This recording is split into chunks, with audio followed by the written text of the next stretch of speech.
Hi and good evening, everyone. My name is Albert, and this is VlogsBoutNothin. Thank you very much for taking the time out of your day to join me. I really appreciate it. It is, in fact, Monday.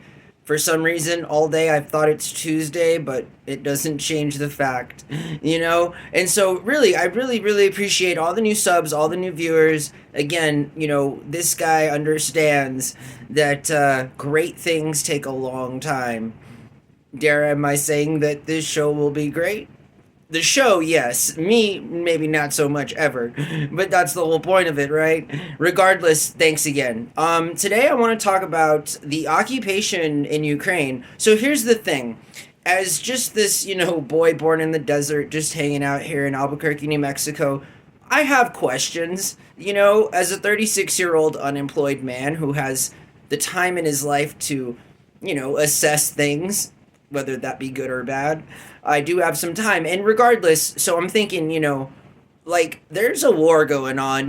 Russia has occupied Ukraine, and that's kind of a big deal. I mean, modern warfare is pretty antiquated.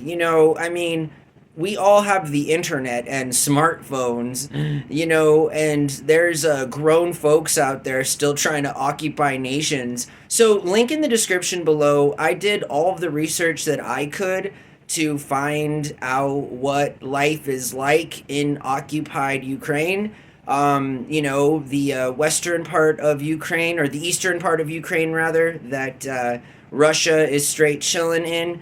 For example, link in the description, there's a whole documentary that talks about Mariupol, and that's a border state, that Russia has claimed, and as we reported, just a few days ago on Vlogs About Nothing, like we reported that, but we definitely did talk about Ukraine's decision to invade small parts of Russia.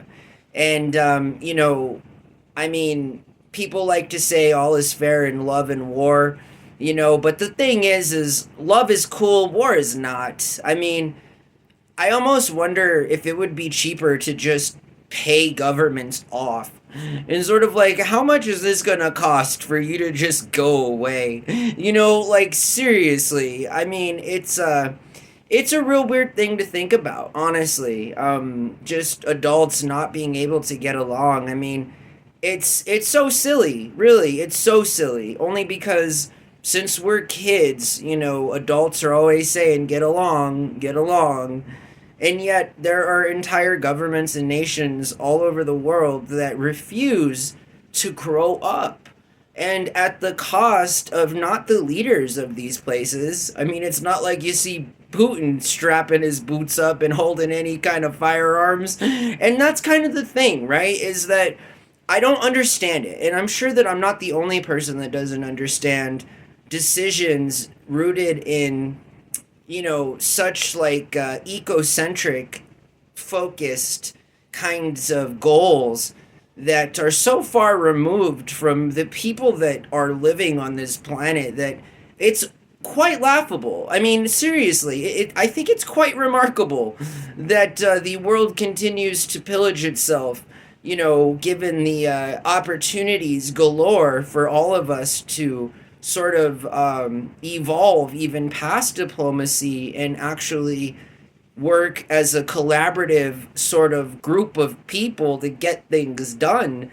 And I say this with sarcasm because I'm very much interested in getting things done. If the United States of America was a business, I'm very much interested in sustaining a business model that is sustainable and, is as equitable for all of us as possible.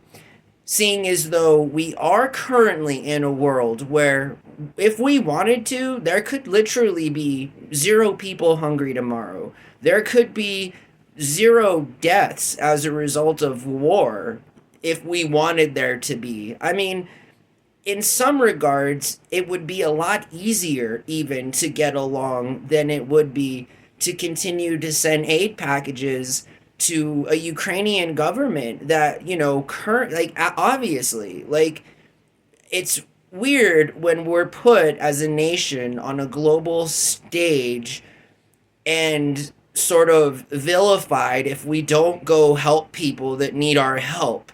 Now, you realize, Ukrainian people, with all due respect, right, that like the United States of America is its own country, and like we got stuff going on too. And I am happy to be an ally of a currently, in modern day and era occupied nation or whatever. I mean, Russia, get it together too.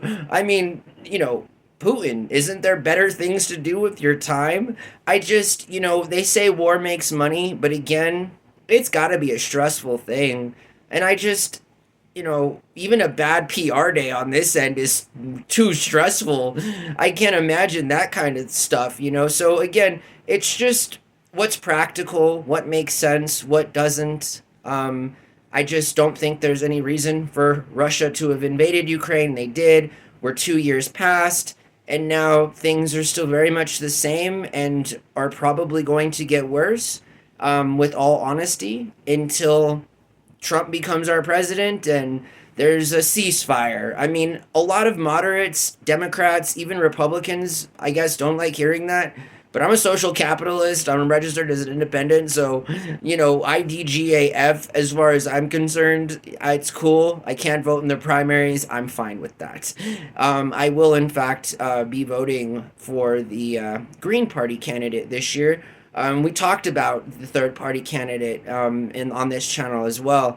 So I encourage you to check out the third party contender as it concerns that. But okay, so occupation, right? I mean, can you imagine, like, as a modern day person or just at any point in history, waking up to military personnel that belongs to another country? I mean, this is a super privileged observation and perspective to have. I know that the United States of America has more registered gun owners per capita than anywhere else on this planet. So, good luck with that.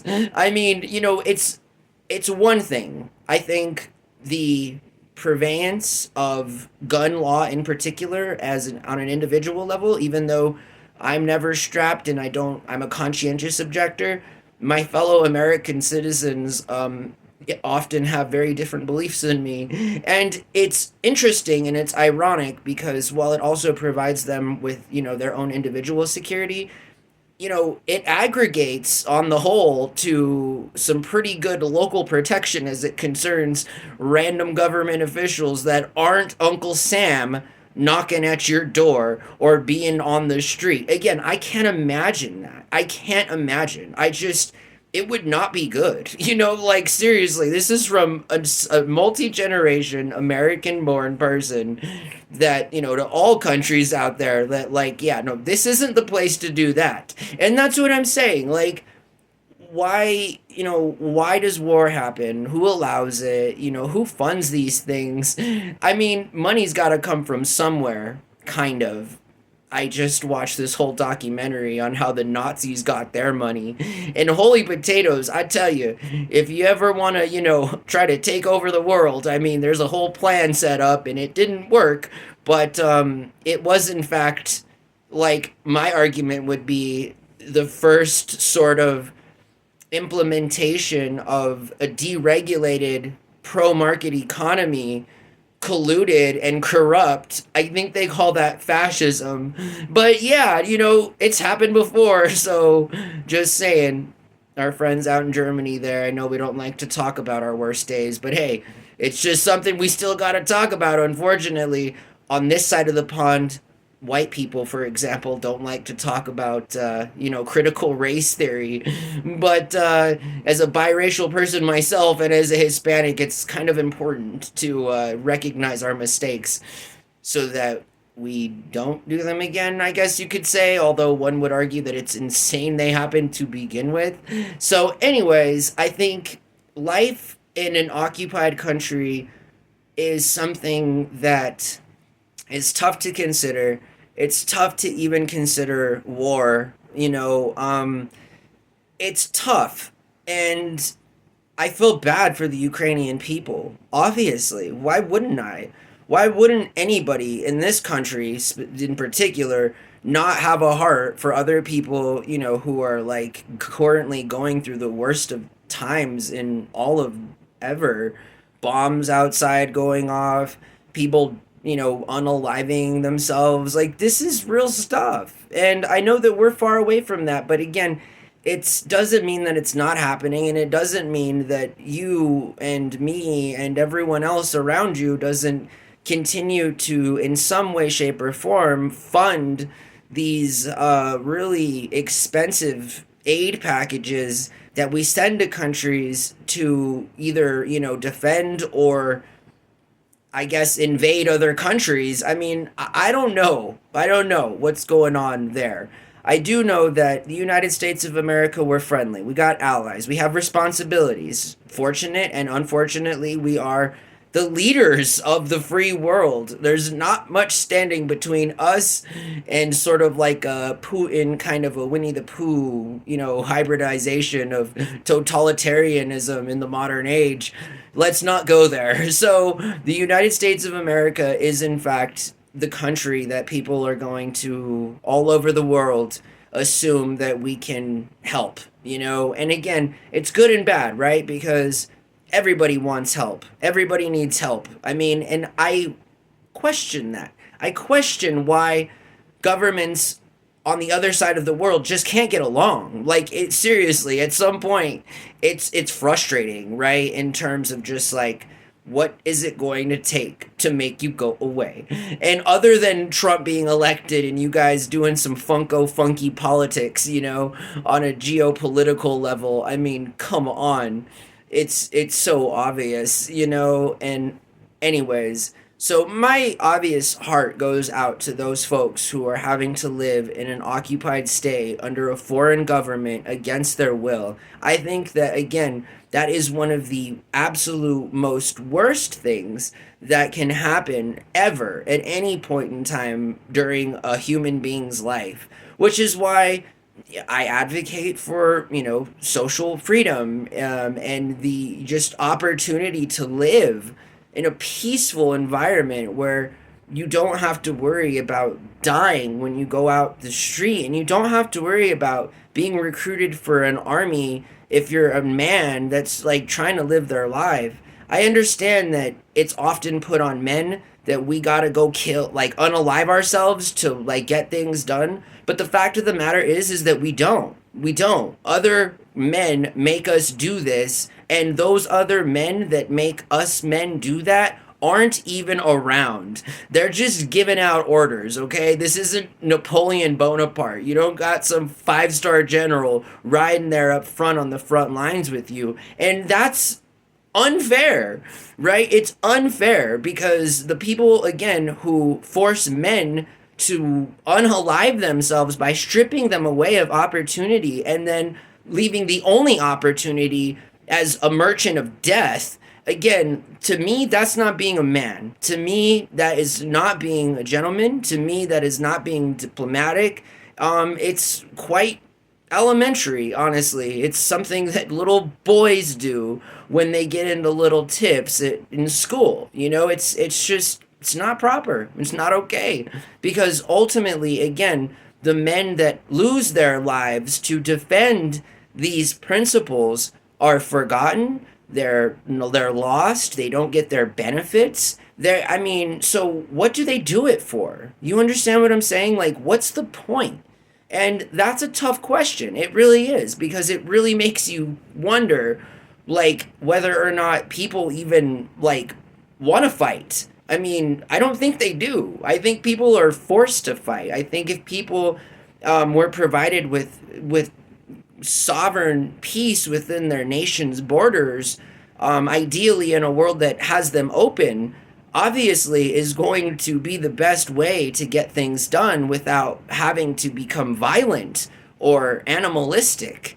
Again, I mean, it's really insane. It really is. And there's no other way to put that. So I hope that you guys have a wonderful night, and Consider that there are many, many people all over the world right now going through crazy stuff as a result of unstable governments and people that are literally invading, occupying, pillaging, stealing, all really, really bad things. And this is all while we're chilling, while I'm doing vlogs about nothing. And it's not okay.